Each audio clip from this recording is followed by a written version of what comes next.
Hi, this is Rupa Bhomik presenting next chapter of Teachings of Life. Most great people have achieved their greatest success just one step beyond their greatest failure. With this quote, you may guess about the today's topic. Yes, today I am talking about failures inspire us to achieve. Throughout history, there have been thousands of famous failures. Even before recorded history, people were battling with the push and pull created by the burning desire to succeed. This stems beyond mere survival. However, human beings were not just made to survive, we were made to thrive. Still, while we are suffering through the disheartening and gut wrenching pains of failure, we are often not thinking about thriving, we are solely focused on surviving. We will fail, it makes us question everything, right down to the very heart of who we are and why we have put here on this earth. But failure, as much as it hurts, is also a necessary part of life. It is the pathway of our goals. Failure will make us better. In fact, the most successful and famous people in the world have endured the most failures in life. They have failed repeatedly, but they have also gotten back up. They did not throw in the proverbial towel. They did not call it quits or heads for the rope. They got up and kept going. And that's just what it takes to succeed.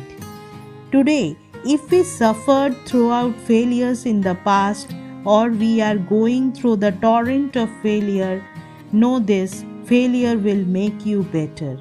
Failure will improve your life. It will allow you to reach new understandings. Today, I am talking about the man that we all know as one of the most brilliant minds to have ever lived, was once considered a major failure.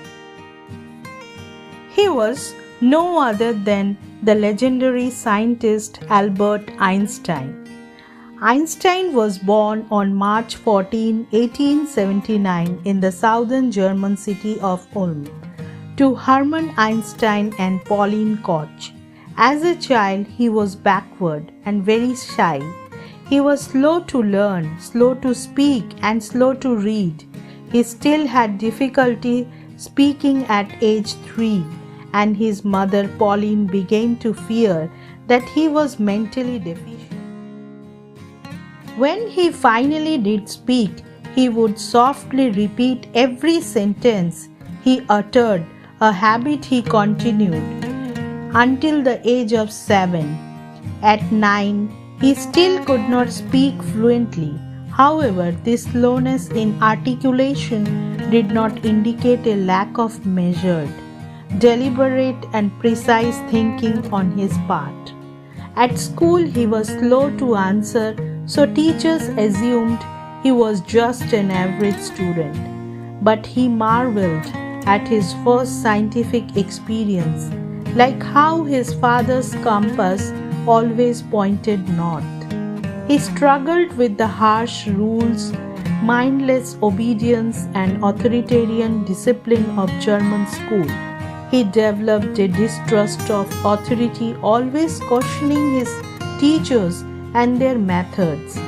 He began to tutor himself outside of school, teaching himself geometry at age 12 and write his first scientific paper at age 16. Blind belief in authority, the greatest enemy of truth.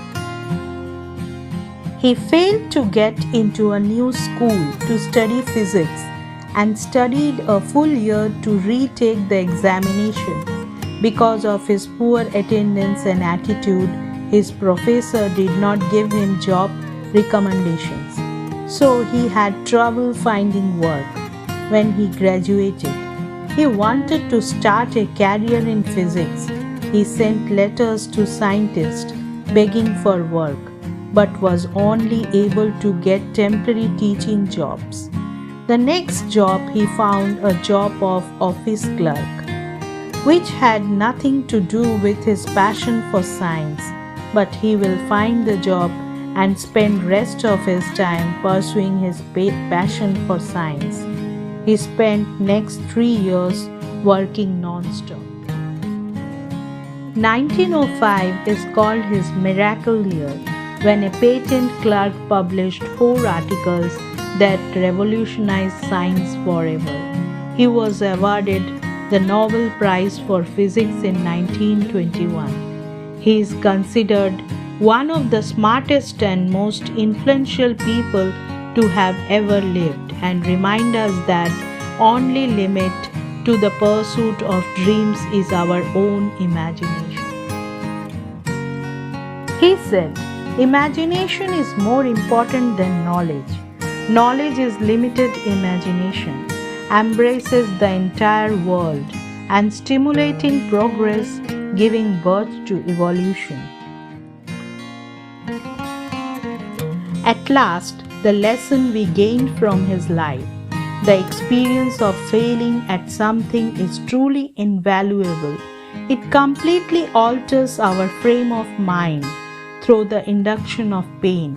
It makes us reflect on the real value of things and their importance in our lives, transforming and improving ourselves. With this, I end my today's topic. Thank you.